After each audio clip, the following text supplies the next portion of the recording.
Bonjour à tous, bienvenue à chacun. On commence notre culte presque à l'heure, vous vous rendez compte ? Voilà, il ne faut jamais perdre espoir, n'est-ce pas ? Bienvenue à tous, bienvenue aux habitués, bienvenue à ceux qui nous visitent de manière plus irrégulière, à ceux de passage, et une bienvenue particulière à notre invité du jour, Lucien Marzocchi, que vous connaissez pour la plupart, je pense, mais peut-être pas tous. Voilà, et que vous appréciez. Et c'est toujours une grande joie pour nous de l'accueillir. Lucien, merci d'être là ce matin. Lucien, vous l'entendrez tout à l'heure si vous ne l'avez pas déjà entendu. C'est un jeune retraité à l'agenda très chargé, voilà, et qui consacre toutes ses forces à partager ce qui anime sa vie, l'amour du Christ pour lui-même et pour ce monde. Voilà, merci d'être là, Lucien. Et avant toute chose, bienvenue à celui sans qui nous ne serions pas là ce matin. Bienvenue à notre Seigneur Jésus-Christ. Et nous voulons commencer le culte en le remerciant parce que c'est par sa grâce que nous sommes ici ce matin. C'est par sa grâce que nous voulons nous présenter devant lui ce matin. Amen.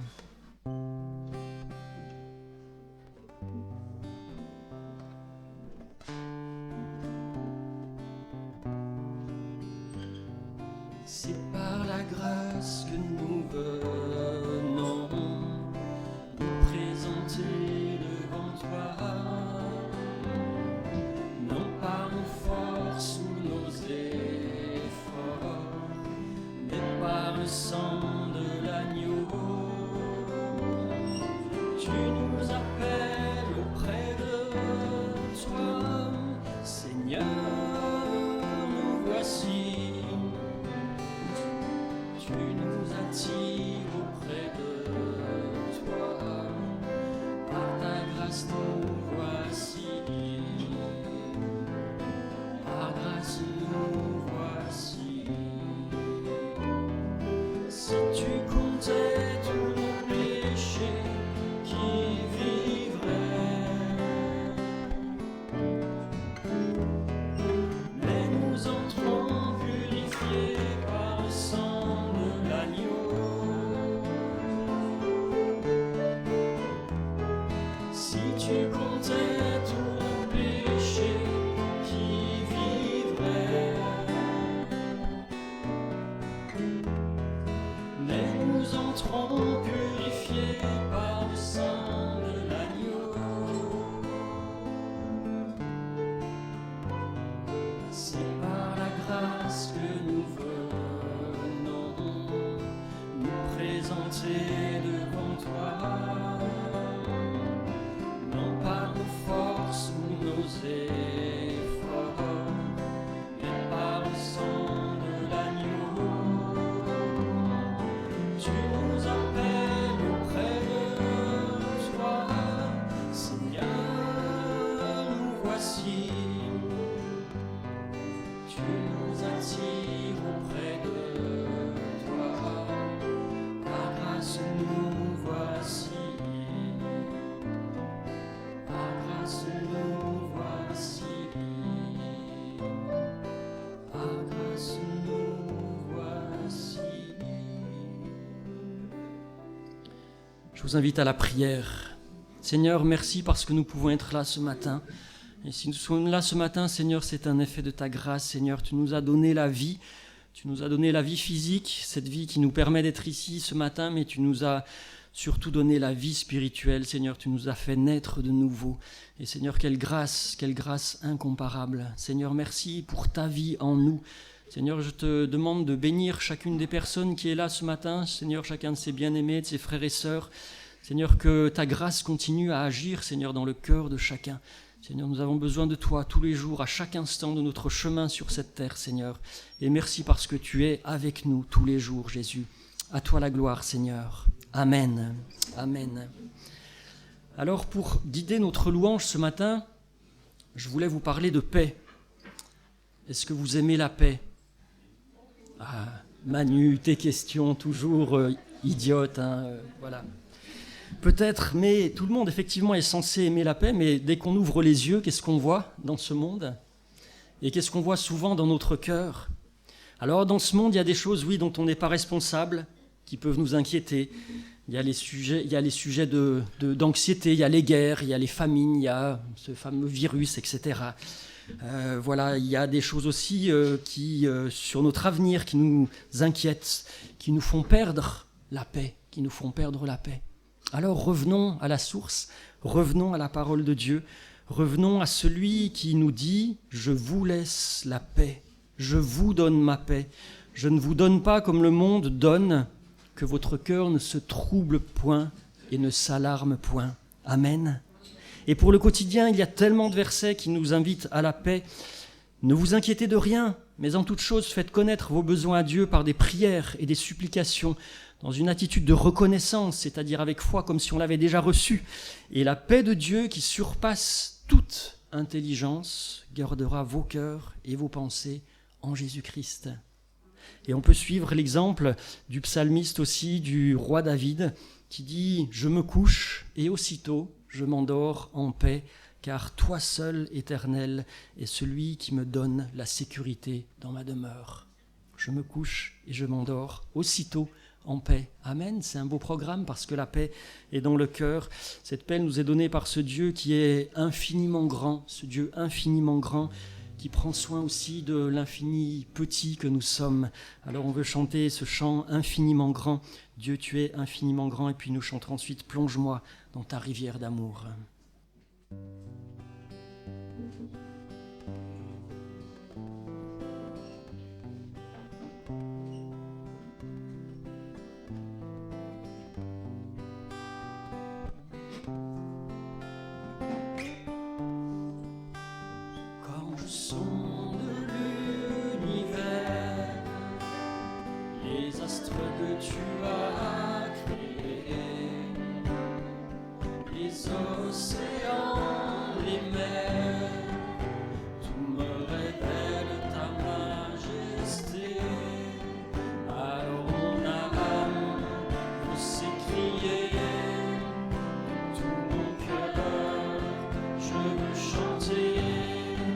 Alors mon âme veut s'écrier, tout mon cœur, je veux chanter. Oh Dieu, tu es infiniment grand, éternel puissant, roi majestueux. Oh Dieu, tu es infiniment grand, éternel puissant, roi majestueux. Quand je songe que tu m'as fait, que tu t'es révélé à moi. Pour moi tu as tout créé, tout me révèle ta bonté. Alors mon âme veut s'écrier, tout mon cœur, je veux chanter. Alors mon âme veut s'écrier, tout mon cœur, je veux chanter. Oh Dieu, tu es infiniment grand, éternel puissant, roi majestueux. Oh Dieu, tu es infiniment grand, éternel puissant, roi majestueux.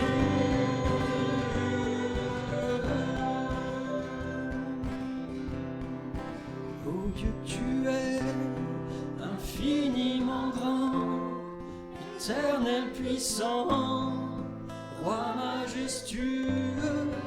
Oh Dieu, tu es infiniment grand, éternel puissant, roi majestueux.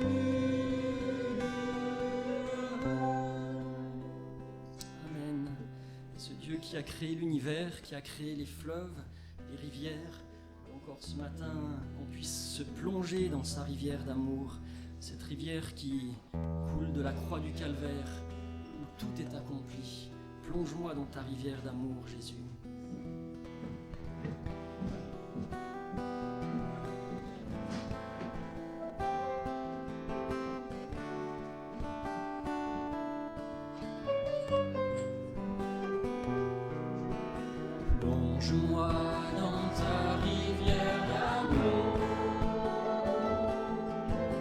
Plonge mon esprit dans les profondeurs de ta joie. Inonde le désert de mon âme par la douce pluie du ciel. Mon âme est rafraîchie quand ton onction m'envahit. Je suis restauré, guéri quand ton onction m'envahit. Plonge-moi dans ta rivière d'amour. Plonge mon esprit dans les profondeurs de ta joie. Inonde le désert de mon âme par la douce pluie du ciel.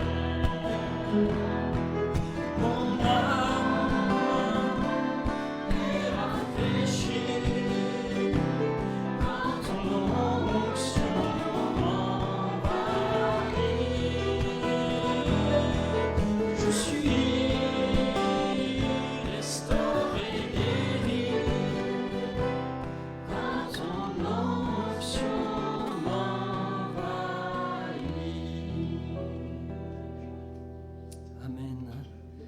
Perdre notre paix à cause des éléments extérieurs, on peut aussi quelquefois perdre notre paix parce que nous n'avons pas agi comme Dieu l'aurait souhaité. Et ne pas agir comme Dieu l'aurait souhaité, bibliquement parlant, ça a un nom, ça s'appelle le péché. Voilà, c'est le péché parce qu'on a peut-être été désinvolte dans notre comportement, il y a peut-être eu de l'orgueil, il y a peut-être eu un manque de pardon, de la dureté, des prétentions dans nos propres vies, dans nos familles, peut-être même dans l'Église. Mais Dieu nous appelle ce matin tout à nouveau à être des ouvriers de paix, à revenir avec un esprit de repentance, demander pardon à Dieu, demander pardon à ceux qui nous ont offensés, demander pardon à ceux qu'on a offensés, et puis voilà, être dans l'humilité au pied de la croix et que la paix de Dieu puisse revenir dans notre cœur. Parce que je ne sais pas si vous avez remarqué, mais le péché fait fuir la paix de Dieu dans le cœur.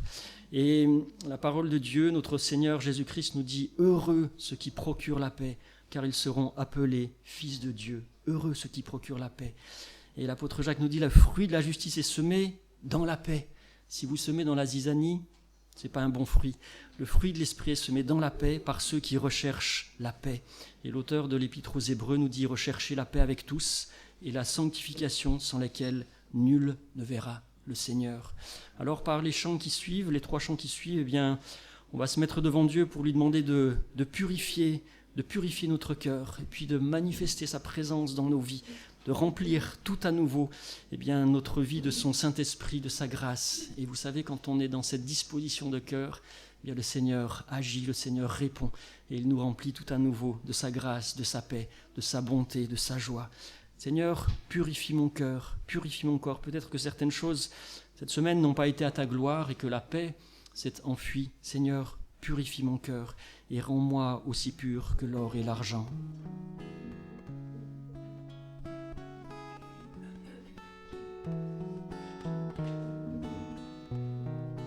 Purifie mon cœur, rends-moi aussi pur que l'or et l'argent. Purifie mon cœur, rends-moi aussi pur que l'or, feu du fondeur. Je n'ai qu'un désir, être saint, mis à part pour toi, Seigneur. Oui, j'ai choisi d'être saint, mis à part pour toi, mon Seigneur, et prêt à t'obéir.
et prêt à t'obéir. Seigneur, viens ranimer ce feu que tu as mis en moi. Viens ranimer ce feu, que je ne sois pas ni froid, ni tiède, mais que je sois bouillant pour toi, Seigneur, avec le feu du Saint-Esprit qui anime ma vie, qui anime mon cœur, qui transforme mon relationnel de tous les jours. Seigneur, viens ranimer le feu que tu as mis en moi.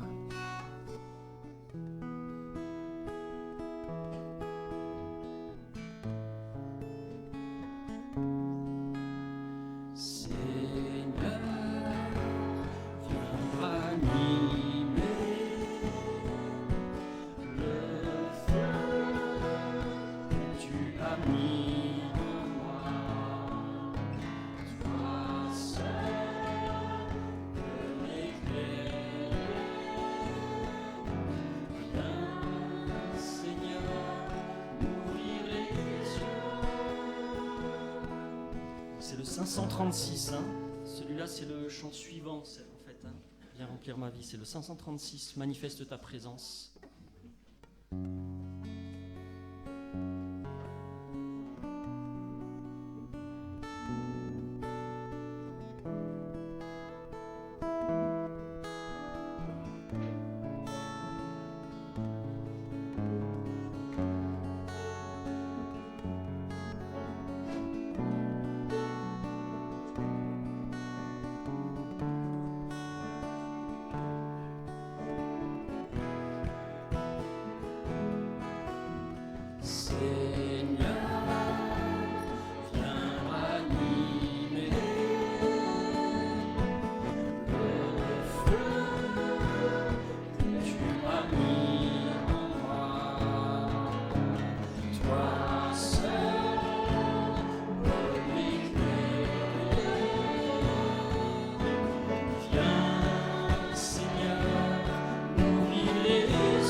Seigneur, viens remplir notre vie parce que tu es là. Viens, Saint-Esprit, viens inonder mon cœur, viens remplir ma vie. Le Saint-Esprit est là et l'amour et la grâce veulent couler sur chacun d'entre nous ce matin. Amen.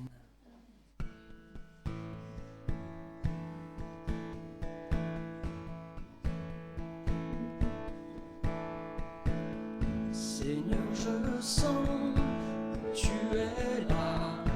Viens, Esprit Saint, inonder mon cœur.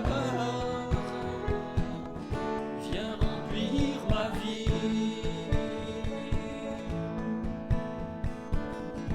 L'amour, la grâce coule sur moi. Seigneur, j'ai soif, soif de ta présence. Viens remplir ma vie.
que la présence du Saint-Esprit dans nos vies est bonne. Nous allons inviter nos enfants à partir avec leur monitrice dans les différents clubs d'enfants. On veut prier pour que le Saint-Esprit remplisse également leur vie. Amen. Dès leur plus tendre enfance, que le Saint-Esprit puisse remplir leur vie. Que le Saint-Esprit puisse guider aussi les monitrices dans les paroles qu'elles partageront. Amen. Et quand la paix est revenue dans notre cœur, quand on a réalisé cette paix que Jésus nous donne, qu'on la vit en pratique dans tous les jours, dans nos relations fraternelles, familiales, eh bien, on peut aller partout le monde. Et c'est ce que Jésus nous demande. Et c'est ce que la Bible dit aussi dans ce magnifique verset du prophète Ésaïe qui dit qu'ils sont beaux sur les montagnes, les pieds de celui qui apporte de bonnes nouvelles, qui annonce la paix. Qui annonce la paix. Amen. Soyons des ouvriers de paix. Annonçons la paix que le Christ donne, de celui qui apporte de très bonnes nouvelles, de celui qui annonce le salut, de celui qui dit à Jérusalem, ton Dieu règne.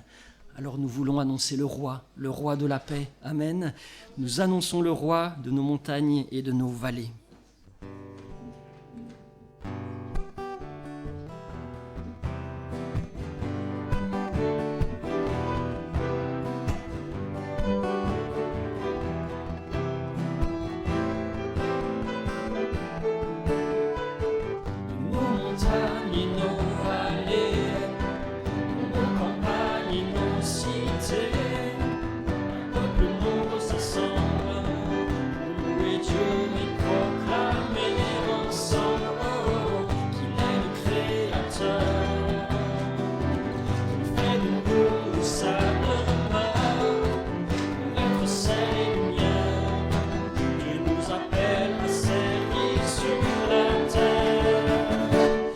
Annonçons le roi, alléluia, proclamons son nom sur ce pays.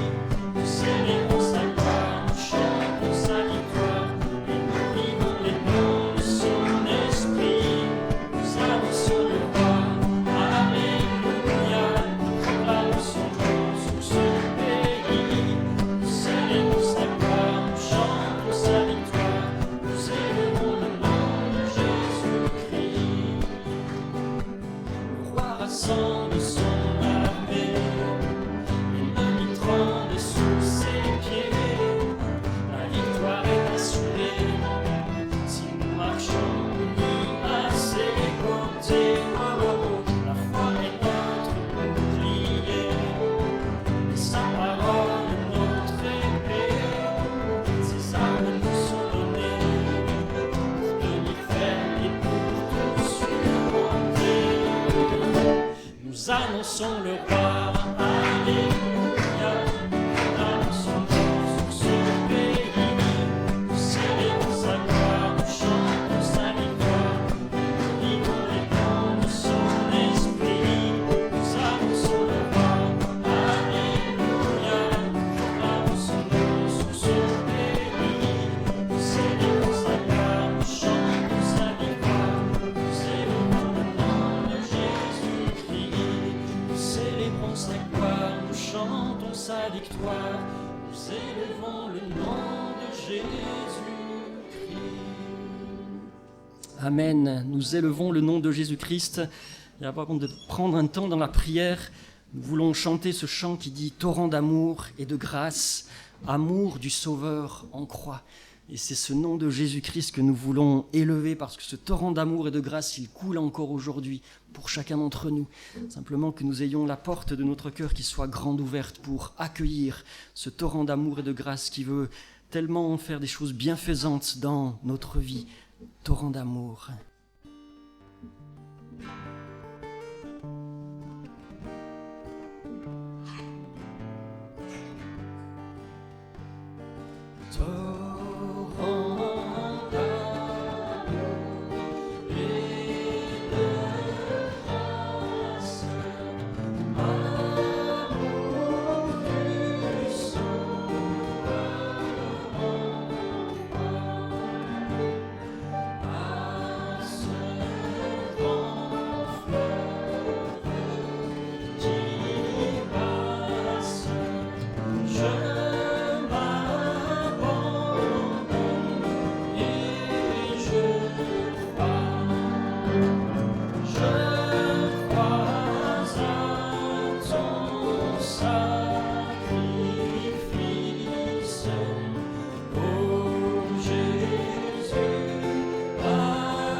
Dieu. Seigneur, merci pour ce fleuve qui coule de la croix du calvaire, ce torrent d'amour et de grâce, Seigneur, ce torrent d'amour qui, un symbole en fait de ton amour extrême, Seigneur, de ce tout est accompli à la croix du calvaire.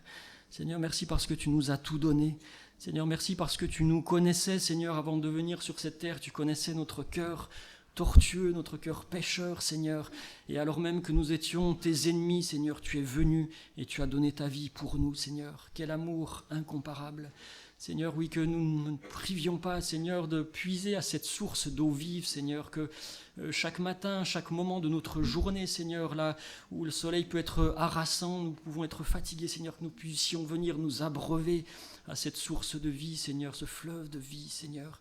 Remplis-nous tout à nouveau, Seigneur, et glorifie ton nom au milieu de nous, Seigneur. Tu es le roi ce matin, tu es celui, Seigneur, qui doit être vu au-dessus de tout le monde, Seigneur. Tu es celui qui doit prendre toute la place, Seigneur. Tu es celui vers qui nos regards doivent se tourner, Seigneur, ce matin. Et nous voulons t'adorer, nous voulons te louer, nous voulons exprimer toute la reconnaissance de nos cœurs, Seigneur. Sois loué, sois adoré, Seigneur, dans ce lieu, en ce matin. À toi la gloire, Jésus. Amen. Amen, Seigneur. Je vais laisser la place à notre frère Lucien, que beaucoup connaissent, mais pas tous, je sais, parce qu'on a des familles nouvelles depuis la dernière fois où il est venu.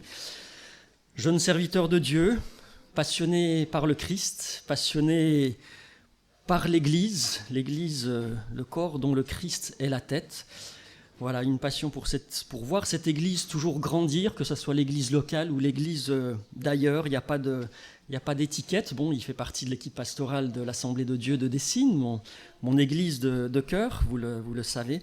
Mais il n'a pas d'étiquette. Voilà, il intervient et il va aller sur les routes de Belgique en mars prochain, visiter des églises, des pentecôtistes ou réformés. Et je serai son conducteur en jouant de temps en temps de la guitare, en l'accompagnant. Je ferai pas les deux en même temps, hein, voilà. Mais je serai absent au mois de mars. Voilà, Lucien, merci beaucoup de venir nous visiter. Je te laisse toute la place et que le Saint-Esprit, soit sur toi.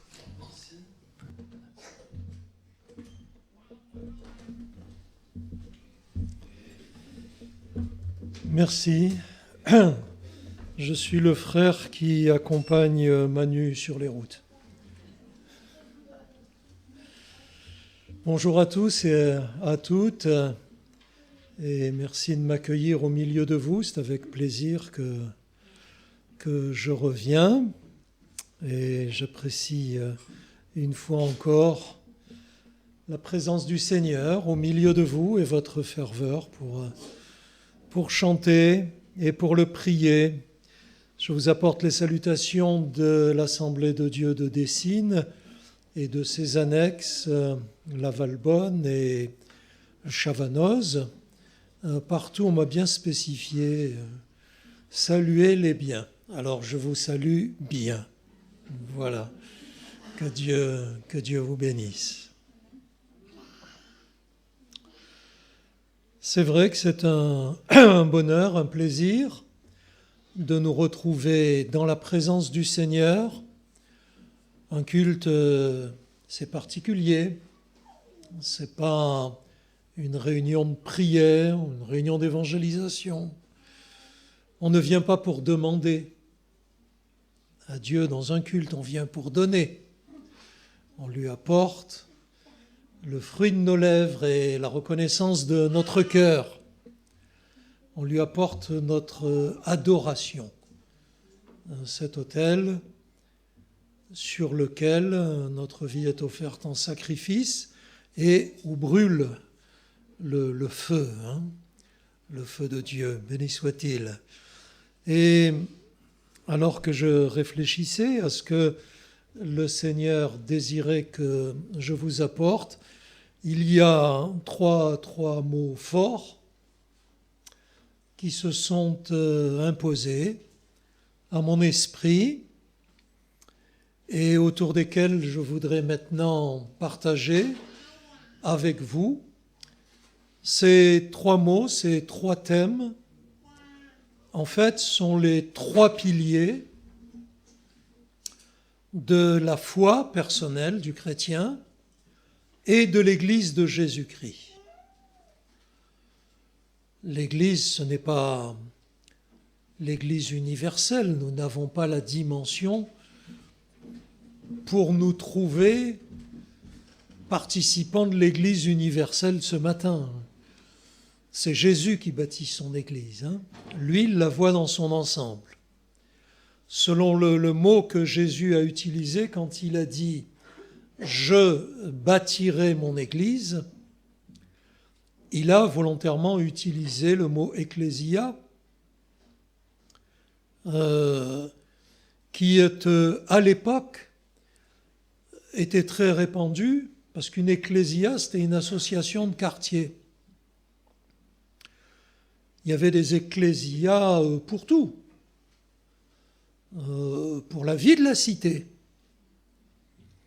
Et lorsque Jésus a dit « Je bâtirai mon Église », ses disciples étaient parvenus avec lui à un stade où ils ont compris.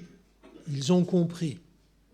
Plus tard, il ajoutera à Jérusalem, dans la Judée, etc. Vous connaissez, et jusqu'aux extrémités du monde. Il ne nous a pas été donné de vivre l'Église jusqu'aux extrémités du monde, mais le début, c'est notre Jérusalem à nous, c'est l'Église locale,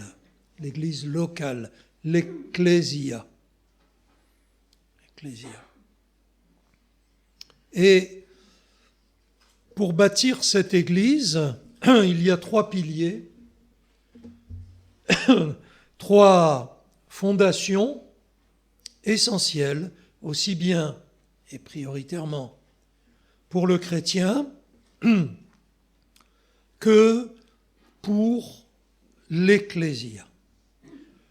Et ces trois piliers sont la parole, la croix et le tombeau. Et je voudrais vous parler de ces trois piliers essentiels, prioritaires, inamovibles de l'Église de Jésus-Christ, la parole, la croix et le tombeau. Et pour commencer, si vous le voulez bien, je voudrais vous inviter à trouver dans votre Bible la deuxième épître à Timothée, au chapitre 3, et nous lisons à partir du verset 14. 2 Timothée 3, 14.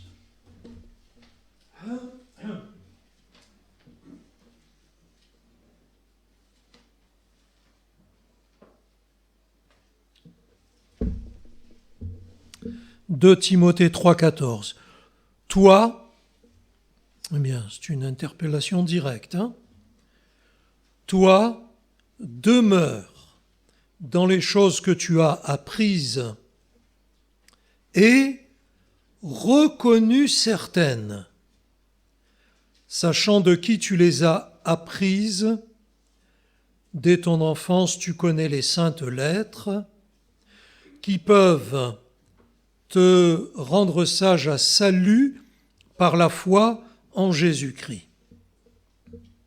Toute écriture est inspirée de Dieu et utile pour enseigner, pour convaincre, pour corriger, pour instruire dans la justice, afin que l'homme de Dieu soit accompli et propre à toute bonne œuvre.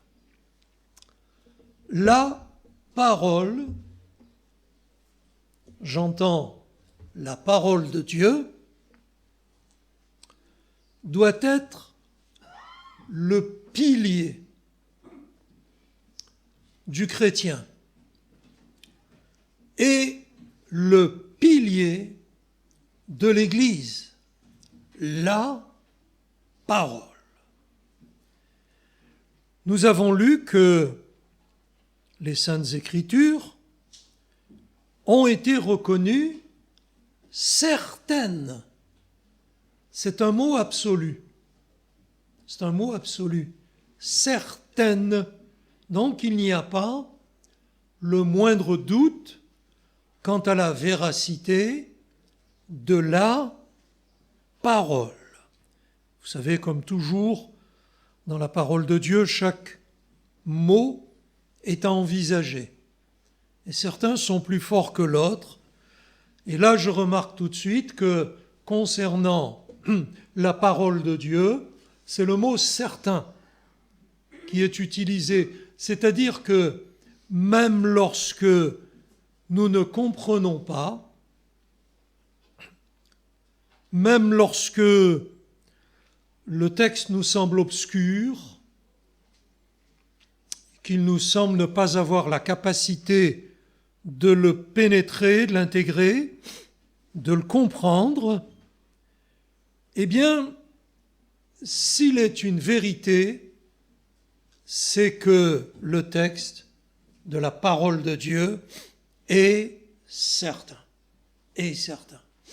S'il était parfaitement lumineux et que nous ayons la réponse à tout, nous serions Dieu. C'est donc plutôt une bonne chose que nous ne comprenions pas tout. C'est la démonstration que la pensée de Dieu est au-delà de notre pensée et que dans nos relations avec lui, il n'est pas question d'intellect, de compréhension, mais de foi. Je crois ce que dit la parole parce qu'elle est vraie et je ne dois pas laisser le doute s'immiscer dans mon cœur à ce sujet, ce qui n'empêche que je continue à essayer de comprendre. Dieu m'a donné un esprit et un cœur. Cette parole, elle est certaine. Si elle est certaine et sans doute, je puis donc appuyer ma foi dessus et l'Église peut s'appuyer sur la parole de Dieu. Certaine. Au verset 15, le texte ajoute que cette parole, ce sont de saintes lettres. Tu connais les saintes lettres. La parole est un texte saint, c'est-à-dire séparé. Séparé. La parole est différente.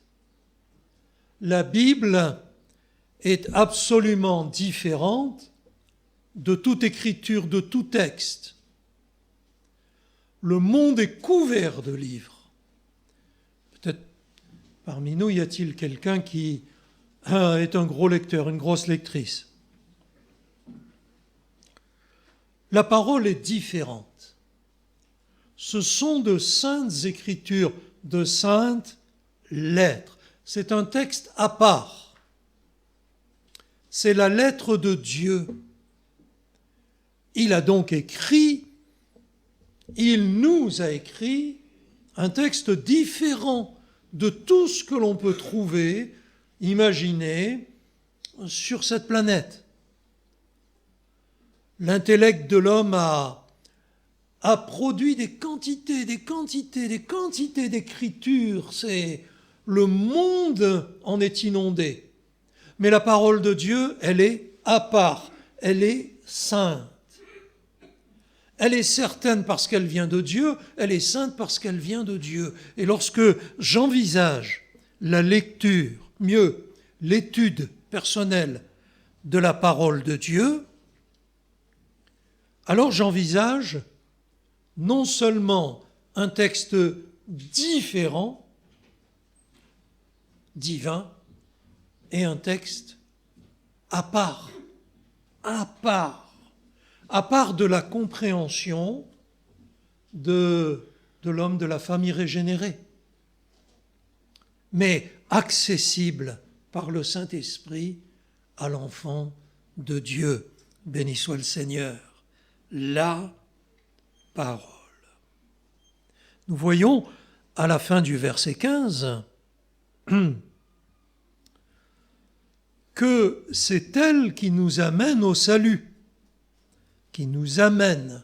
La parole est un pédagogue qui va nous amener à l'étape suivante. Les saintes lettres qui peuvent te rendre sage à salut. Le moyen, c'est par la foi en Jésus-Christ. Attention, avec la parole, il n'est question de rien moins que du salut éternel de notre âme.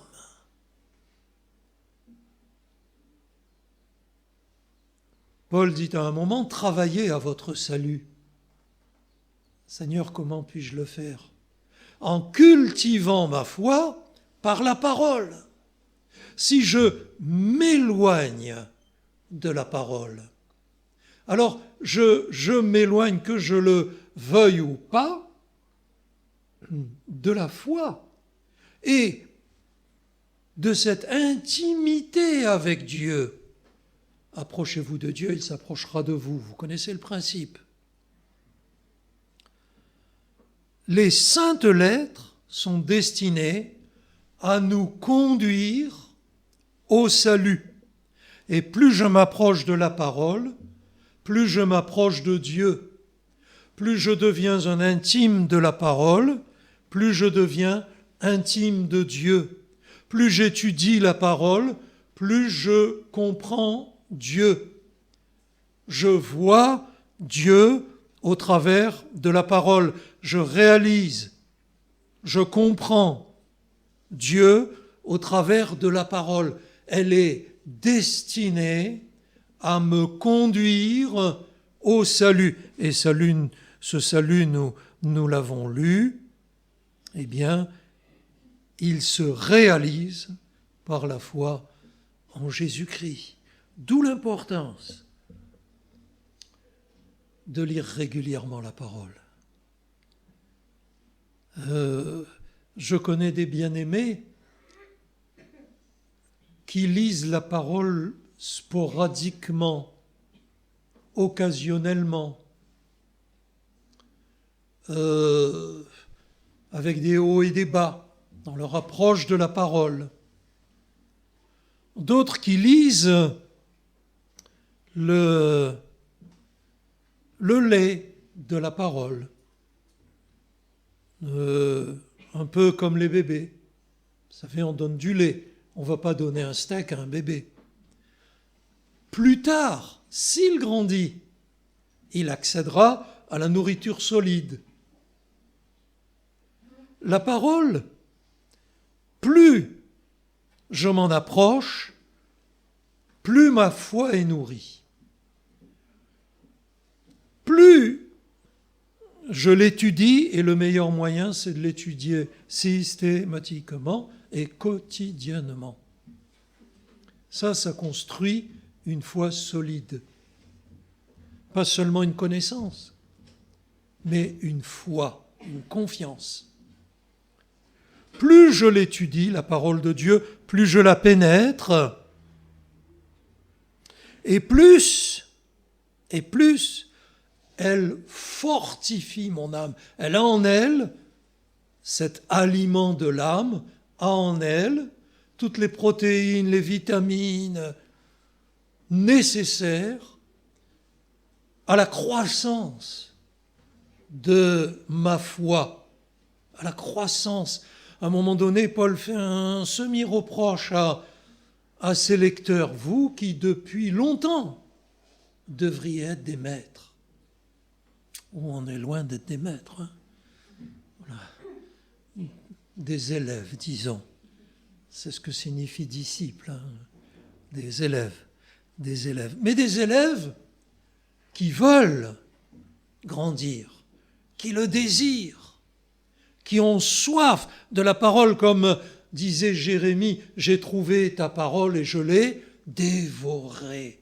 C'est pas manger simplement, c'est dévorer, comme quelqu'un qui raffole de cet aliment-là. La parole de Dieu, elle est là pour nous conduire toujours plus loin dans la connaissance de Dieu. Et puis, il y a un à fin au verset 17, il y a un aboutissement. Toute l'écriture est inspirée de Dieu, verset 16. Toute. Rien n'est à exclure. Toute l'écriture est inspirée de Dieu et utile pour enseigner, pour convaincre, pour corriger, pour instruire dans la justice. Voilà, la boucle est bouclée, elle est utile pour tout. Afin que l'homme de Dieu, ou la femme de Dieu, que le disciple, que l'enfant de Dieu, afin que l'enfant de Dieu soit accompli et propre à toute bonne œuvre.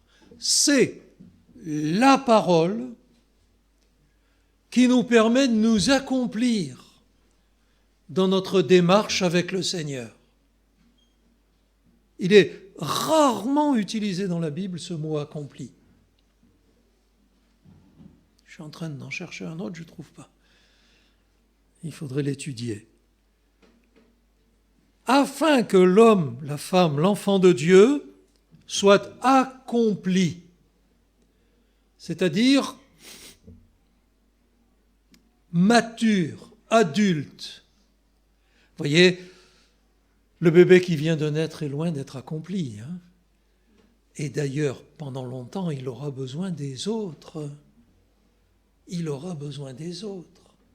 C'est dommage quand, après des années de marche avec le Seigneur, on voit des bien-aimés qu'on ne juge pas, mais on a des yeux, qu'on voit des bien-aimés qui ont toujours besoin des autres. Non pas que nous n'ayons pas besoin les uns des autres pour prier les uns pour les autres, et ça sera déjà bien, et surtout pas pour nous juger les uns des autres, mais qui, après une bonne marche avec le Seigneur, ne sont pas matures dans le domaine de la foi, ne sont pas autosuffisants. Or, la parole est le secret. La consommation de la nourriture de la parole de Dieu est destinée à nous faire grandir, à nous établir, à nous équilibrer, à nous enraciner dans la foi pour être toujours plus mature, plus adulte, accompli dans le Seigneur. Et c'est une conjonction de coordination entre accompli et propre à toute bonne œuvre, il n'y a pas de différence. Accompli et propre à toute bonne œuvre, c'est-à-dire que la connaissance de la parole de Dieu va améliorer la qualité de notre service. Vous savez, nous sommes sauvés pour servir. Je ne me trompe pas. C'est le pasteur contrôle, oui, c'est bien cela. Nous sommes sauvés pour servir. Nous aurions peut-être une petite tendance intérieure et plus ou moins charnelle à penser que nous sommes sauvés pour être bénis. Mais alors là, vraiment pas. C'est pas écrit, hein. Nous sommes sauvés pour servir le Seigneur. Sinon, nous passons à côté de son plan pour nos vies. Et nous préférons le servir d'une manière accomplie que d'une autre. Pour que l'homme de Dieu soit accompli et propre à toute bonne œuvre. La parole est essentielle à la vie du chrétien et à la vie de l'Église. Et frères et sœurs, honorons toujours la parole de Dieu dans nos maisons, dans nos vies, dans notre Église. La priorité, c'est la parole de Dieu. Vous savez, il y a actuellement dans l'Église de Jésus-Christ, je déborde l'Ecclésia, des tendances très fortes et qui sont à observer avec vigilance. Quelqu'un de mes amis chrétiens récemment a eu l'occasion de visiter une des plus grandes églises de France. Ne cherchez pas, vous vous tromperiez sans doute, parce qu'il y en a quelques-unes quand même, merci Seigneur.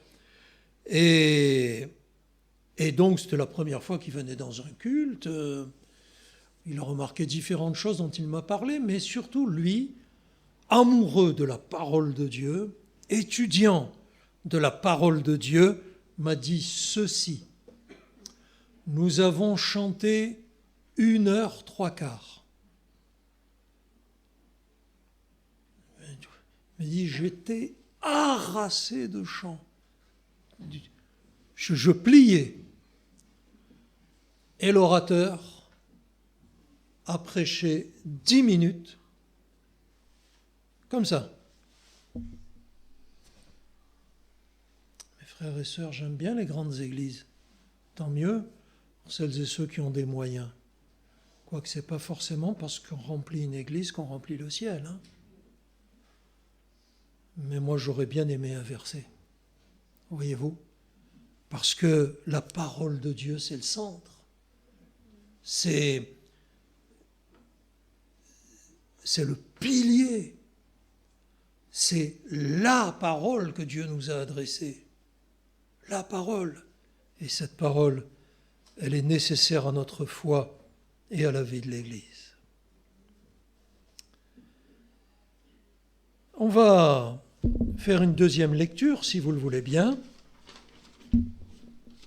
Dans la première épître aux Corinthiens, au chapitre 1er, on va lire à partir du verset 21.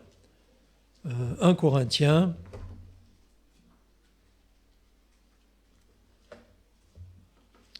chapitre 1er, verset 21.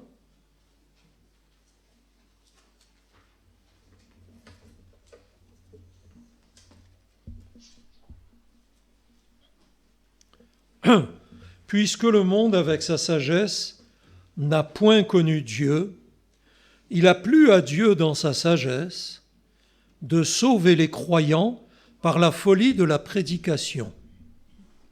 Les Juifs demandent des miracles et les Grecs cherchent la sagesse.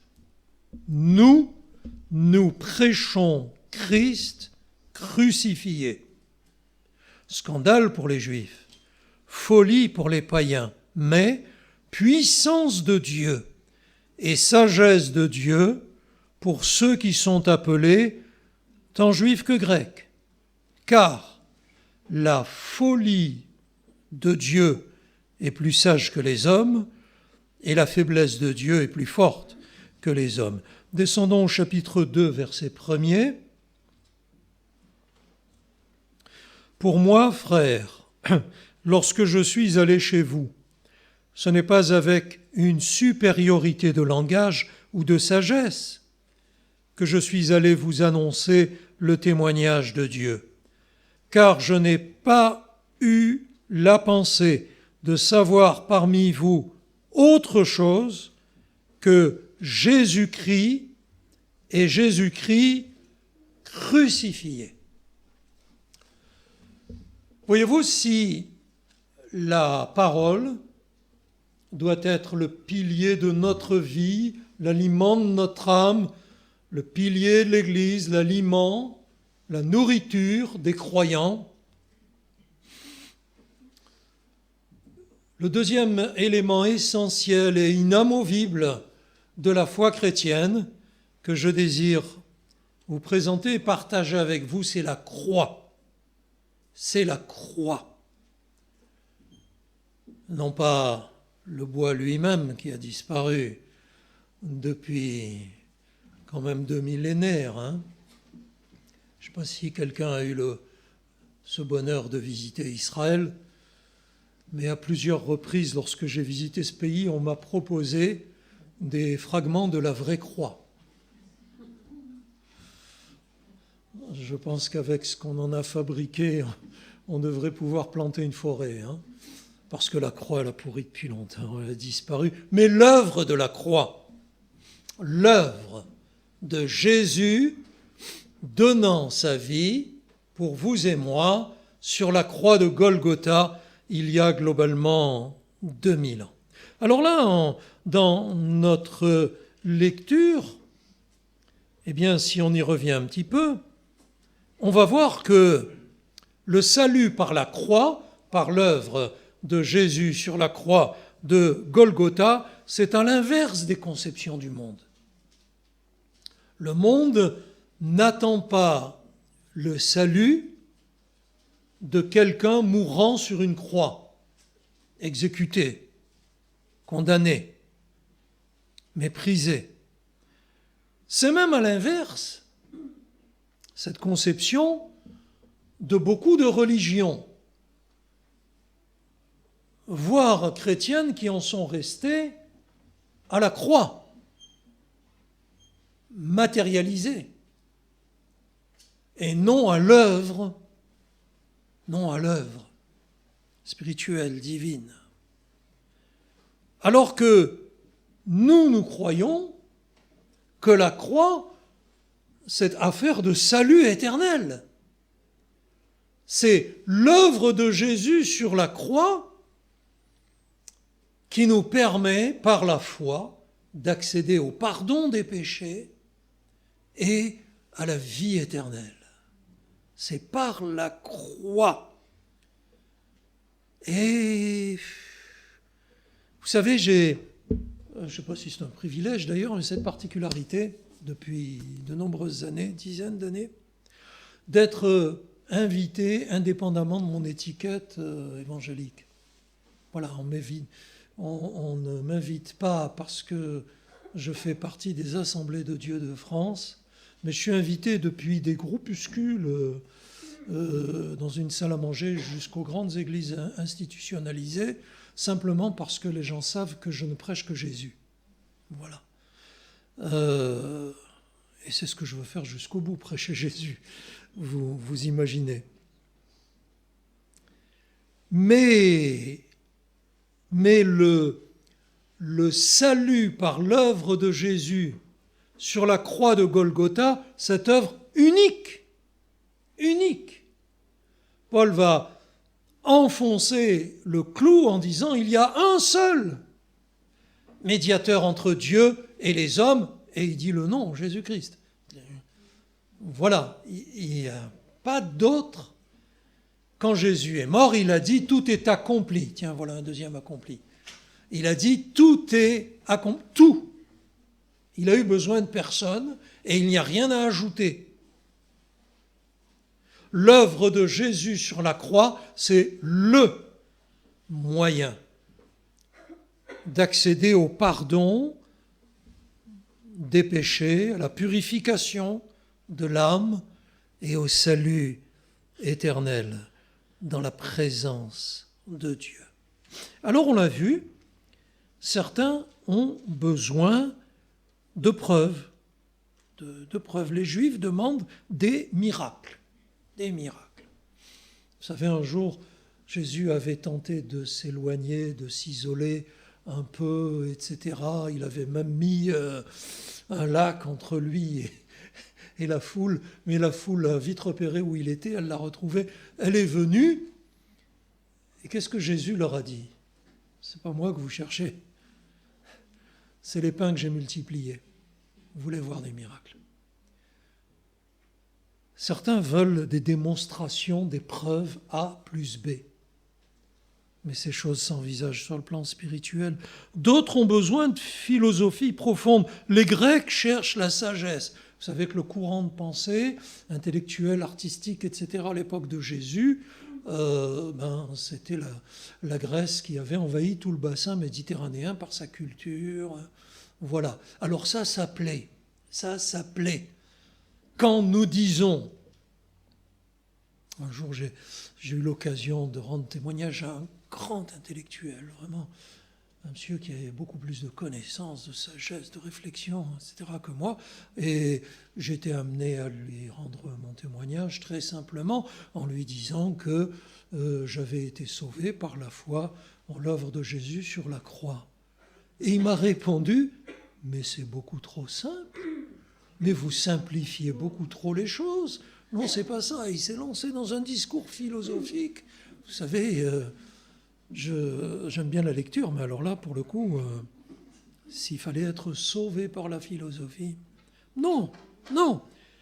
Paul, lui, dit au verset 23, très précisément, nous prêchons Christ crucifié. Christ crucifié.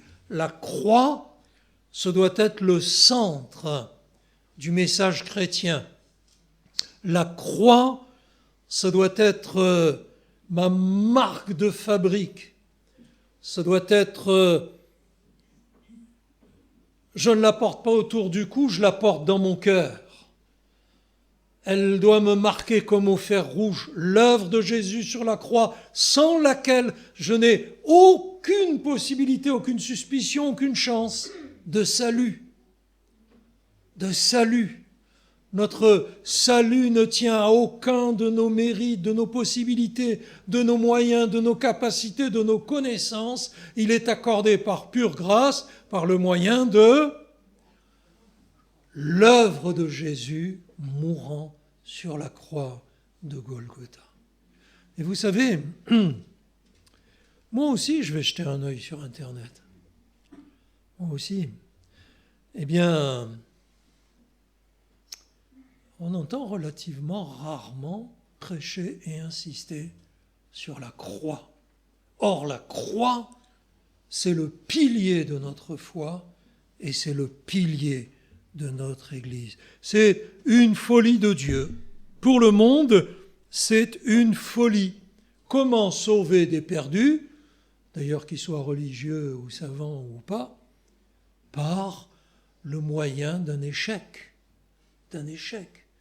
de quelqu'un qui a été capable de bouger un pays entier et qui se retrouve accusé, arrêté, condamné, exécuté, qui meurt. C'est ça votre maître. C'est lui qui a donné sa vie pour vous, mais ceux qui étaient au pied de la croix, les religieux, lui ont dit, si tu es fils de Dieu, descends de la croix, et alors on croira en toi. Ils n'avaient pas réalisé que ce n'était pas la croix, mais l'œuvre de Jésus sur la croix. Et Paul le rappelle, nous, dit-il, donc il n'était pas seul. Il a dit nous, il a englobé les témoins de Jésus, les prédicateurs chrétiens, ceux qui transmettent, qui véhiculent la foi et le salut en Jésus. Nous, dit-il, nous prêchons, le mot exact, le verbe utilisé là, c'est nous proclamons Christ crucifié.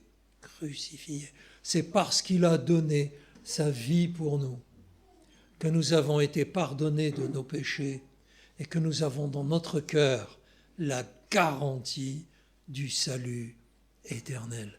Béni soit le Seigneur. C'est là un fondement de notre foi. La parole, la croix, et je voudrais maintenant vous parler du tombeau. On va rester dans la première épître aux Corinthiens, mais au chapitre 15, si vous avez une Bible avec vous. C'est bien d'avoir la parole avec soi.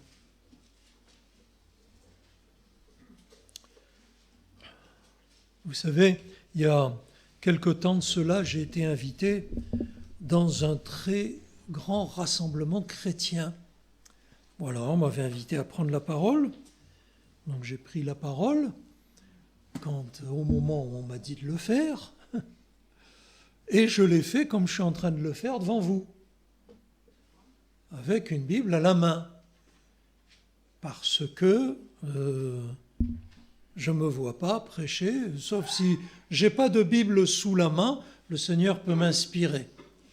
Moi, c'est bien rare que j'en ai pas une sous la main, ou que je fréquente des églises qui n'ont pas de Bible. Quoique. Et comme j'ai fini ma prédication, dès que je suis descendu de l'estrade, il y a de braves frères en Christ, d'ailleurs, qui sont un petit peu moqués de moi, ils m'ont un petit peu mis en boîte. Ils m'ont dit alors toi, tu es un prédicateur du 19e siècle? Je n'ai pas compris pourquoi. Je dis, mais pourquoi? Il me dit, mais tu prêches avec une Bible à la main? Oh, modernise-toi, c'est une tablette qu'ont aujourd'hui les prédicateurs. Je dis, attendez, si vous m'attendez pour ma tablette ou pour mon nœud de cravate, vous n'avez rien compris, quoi. Parce que moi, je veux prêcher la parole de Dieu. Je le fais bien imparfaitement, je le sais, mais je veux le faire. Et la Bible, je veux la mettre à l'honneur. Parce que quand j'ai un écran, moi aussi j'en ai un, regardez. Pas que vous. Hein? Là, je l'ai éteint pour le culte. Hein. Mais moi aussi j'ai ça. Mais quand je regarde ça, vous ne savez pas si je suis en train de lire la Bible. Je l'ai là-dedans, la Bible en ligne. Hein. Mais vous ne savez pas si je suis en train de la lire ou d'envoyer des SMS. Hein. Quelquefois, je me demande dans les rangs de nos églises si les gens sont en train d'envoyer des SMS. Ils sont comme ça pendant que je prêche. Je me dis, là, ils font quoi? Au moins, quand je les vois arriver avec un gros livre noir qui ne les encombre pas et dont ils n'ont pas honte, alors là, je suis rassuré. Je dis, il y a peu de chances que ce soit le tour du monde en 80 jours de Jules Verne. Ça doit être la Bible, hein. Ça doit être la Bible. Et alors, ils m'ont un petit peu chahuté comme ça, parce que c'est pas moderne de prêcher l'Évangile avec une Bible papier. Moi, je crois que Dieu a voulu la Bible. Je crois que la Bible papier, c'est un excellent moyen. Et je suis tombé récemment sur une étude qui m'a beaucoup intéressé. Figurez-vous que ce que l'on lit de manière virtuelle, vous savez, sur un écran, quel qu'il soit, eh bien, 2 jours après, on en a oublié 90%. Et c'est là où c'est intéressant, que 50% si on l'a lu dans un livre. Tiens, ça fait réfléchir. Ça fait réfléchir. Alors moi, je voudrais vous dire que, au-delà du papier, la parole et la croix sont des éléments essentiels, fondamentaux de la parole de Dieu. Voyez-vous, cette Bible que nous avons dans les mains, 75% des croyants de la planète ne l'ont pas. Il y a des pays dans lesquels on fait des centaines de kilomètres, souvent à pied, parce qu'on a entendu dire que là-bas il y a une Bible. Il y a des pays dans lesquels des gens ont recopié entièrement la Bible à la main. Il y a un pays qui s'appelle la Corée du Nord, dans lequel les chrétiens apprennent par cœur 1200 versets de la Bible parce qu'ils aiment la parole de Dieu. Ils aiment la parole de Dieu. J'ai eu le bonheur, il y a des années de cela, au-delà des mers, de me trouver dans un lieu particulièrement défavorisé, dans une réunion devant laquelle les gens attendaient l'ouverture des portes depuis 4 heures après-midi pour un office à 20h30, voyez-vous, dans lequel j'ai eu de la peine à rentrer alors que je devais prêcher, où je me suis retrouvé écrasé, vu la foule qui était là-dedans, personne assis, hein, c'était plus possible, et où il y a eu 3 prédicateurs. Et lorsque j'ai fini de prêcher, le frère qui dirigeait, sur les coups de minuit et demi, a dit on arrête la réunion, on recommencera demain. Et où j'ai vu, jamais je n'avais vu ça, une foule entière qui disait non frère, encore la parole de Dieu. Non mais vous imaginez, il y a des gens qui n'ont pas ça, qui ont soif de la parole de Dieu.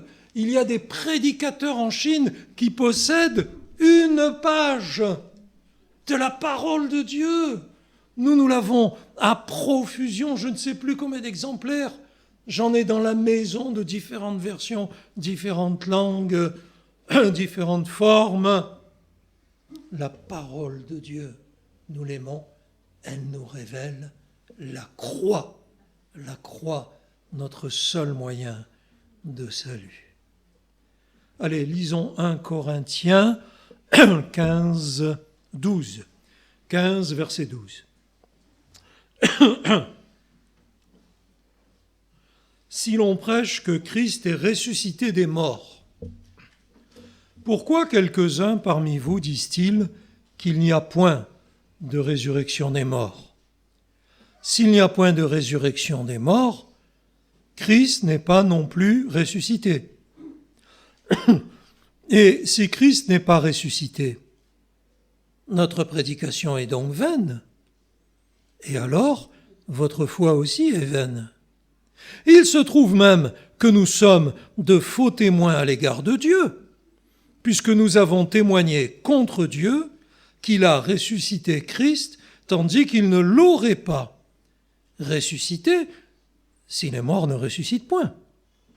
Car si les morts ne ressuscitent point, Christ non plus n'est pas ressuscité. Et si Christ n'est pas ressuscité, votre foi est vaine, vous êtes encore dans vos péchés, et par conséquent aussi, ceux qui sont morts en Christ sont perdus. Si c'est dans cette vie seulement que nous espérons en Christ, nous sommes les plus malheureux de tous les hommes. Mais, oh, que j'aime les mais de Dieu. On bascule, on change. Mais, maintenant, Christ est ressuscité des morts. Il est les prémices de ceux qui sont morts, car puisque la mort est venue par un homme, c'est aussi par un homme qu'est venue la résurrection des morts, et comme tous meurent en Adam, de même aussi tous revivront en Christ. Amen. Maintenant, dit la parole, Christ est ressuscité. Et c'est ce que nous prêchons. Voilà. Il dit, on prêche que Christ est ressuscité des morts. Et la résurrection de Jésus, c'est extrêmement important parce que c'est un pilier inamovible de la foi chrétienne et de l'Église de Jésus-Christ. L'Église de Jésus-Christ, elle est bâtie sur la résurrection de Jésus. Il fallait qu'il soit mort et qu'il soit bien mort, après avoir subi ce qu'il a subi jusqu'au dernier coup de lance fatale en plein cœur, descendu de la croix. Il y avait sa mère en bas de la croix. S'il y avait le moindre soupçon de vie, vous ne trompez pas une mère, hein, mais elle les a laissés l'enterrer. Vous savez comment il a été enterré, hein, taillé dans le rocher, le tombeau. Et pour pouvoir protéger d'une incursion malsaine ou de prédateurs, eh bien, il fallait vraiment bloquer.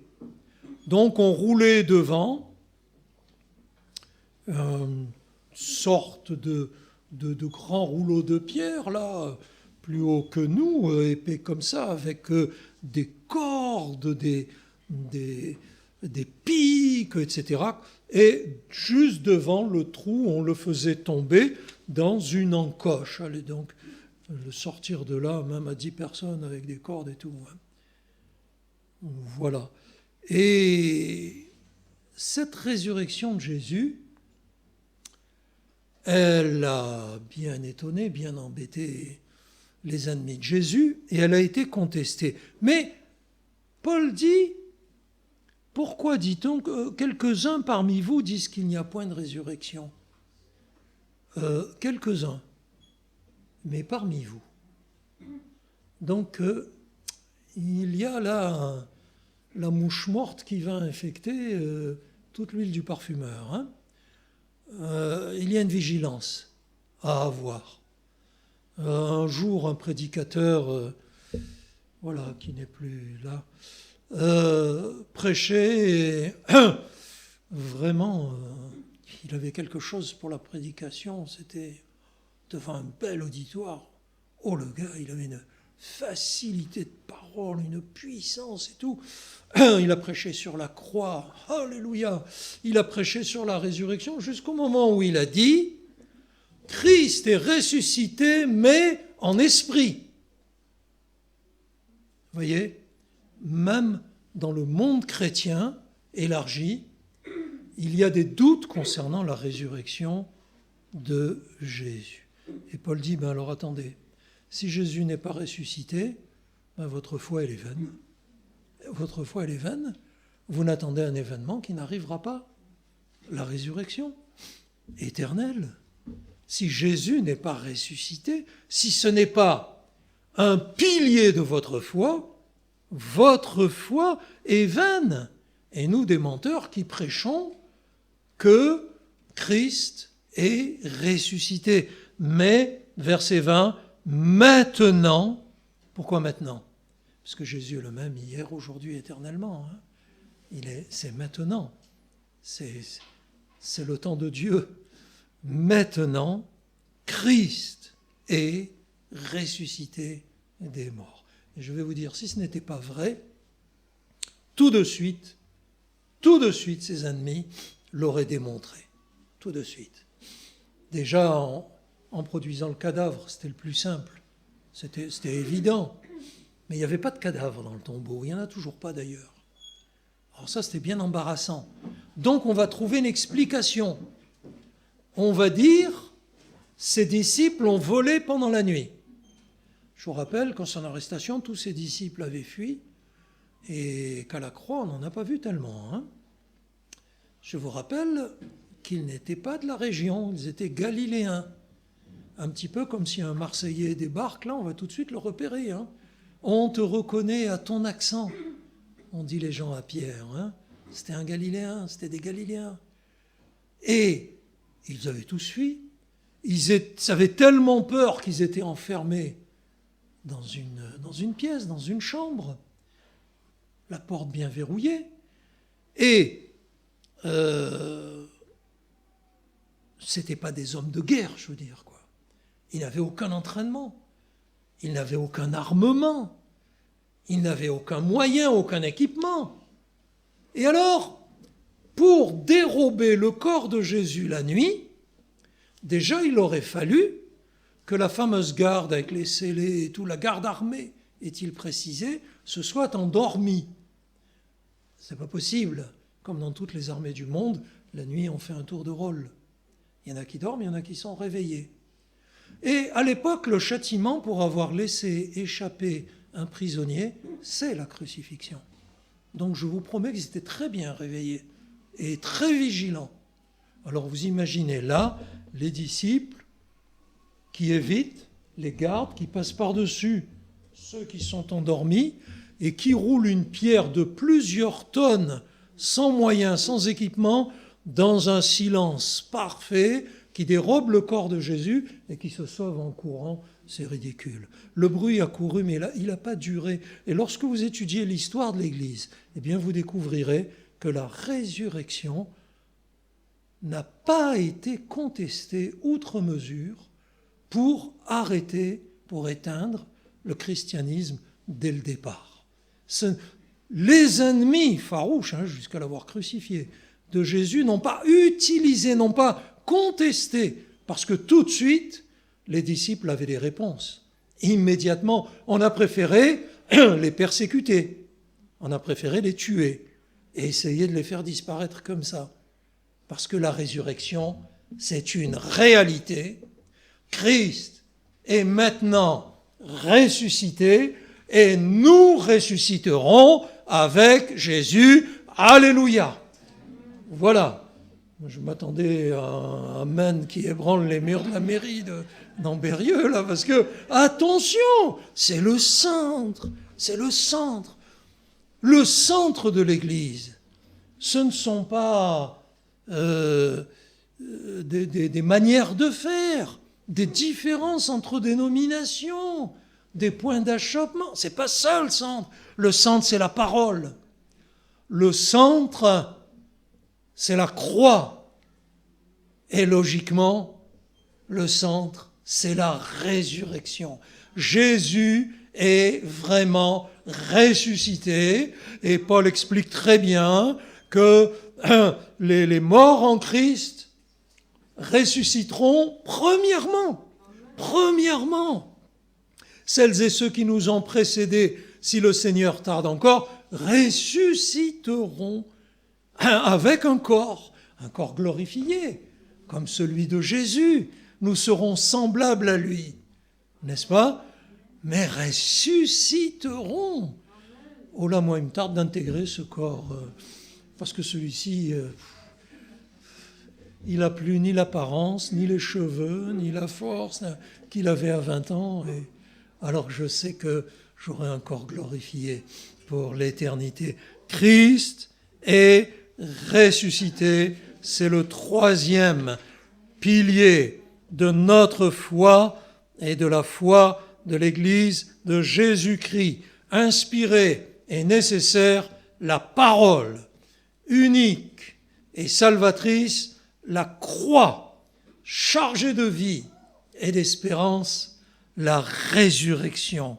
Frères et sœurs, aucune mode, aucune musique, aucune technologie, aucune doctrine ne pourra jamais remplacer ces piliers de l'Église, ces piliers de la foi. Cultivons toujours dans notre vie et veillons dans notre Église à la parole, à l'œuvre de Jésus sur la croix et à la résurrection éternelle. Que le Seigneur soit béni. Que le Seigneur soit béni. Je réalise que je me suis un peu emballé. Merci pour votre patience. Mais si vous me branchez sur Jésus, vous allez rater votre repas. On prie si vous le voulez bien.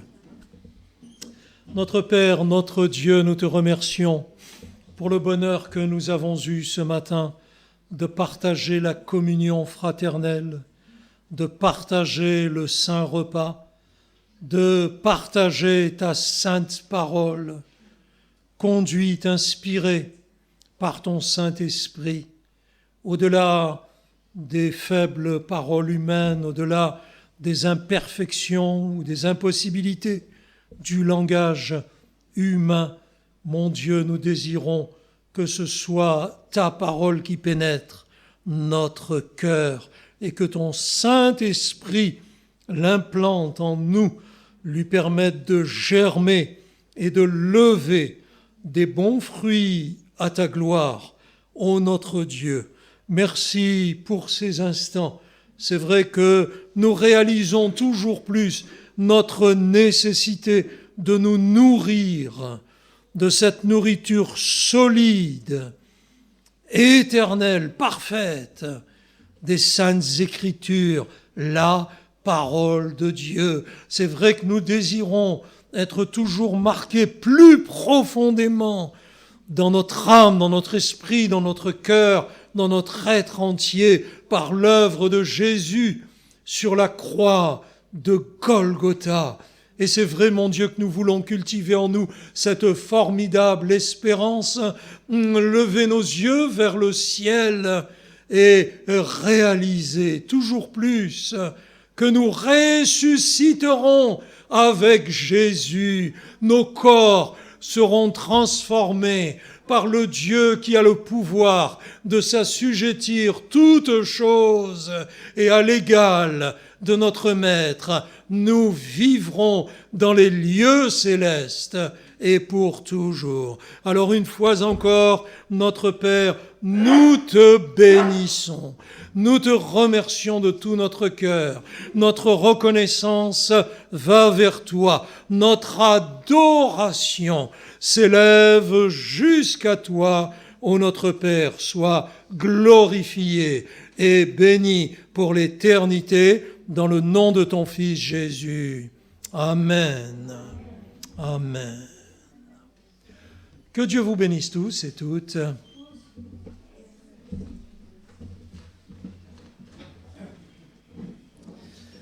Merci beaucoup, cher Lucien. On va ne rien rajouter parce qu'on veut finir sur ces trois piliers, la parole, la croix, le tombeau vide, que rien ne bouge dans nos vies par rapport à ça. Voilà, merci beaucoup Lucien. Salutations à ton épouse, à ton assemblée, Dessine, Chavanoz. Et puis, merci. Et je finis, pas pour en rajouter, mais simplement pour dire ces dernières paroles de Jésus, comme une sorte de bouquet final. Jésus qui, avant d'être élevé dans les cieux, dit à ses disciples, et ça va dans la direction de ce qui nous a été rappelé, « Tout pouvoir m'a été donné dans le ciel et sur la terre. Faites de toutes les nations des disciples en les baptisant au nom du Père, du Fils et du Saint-Esprit. Enseignez-leur à observer tout ce que je vous ai prescrit, ce que notre frère Lucien nous a rappelé ce matin. Et voici, je suis avec vous tous les jours jusqu'à la fin du monde. » Amen. Soyez bénis, soyez renouvelés et gardez dans vos vies ces trois piliers. Amen. Merci Lucien.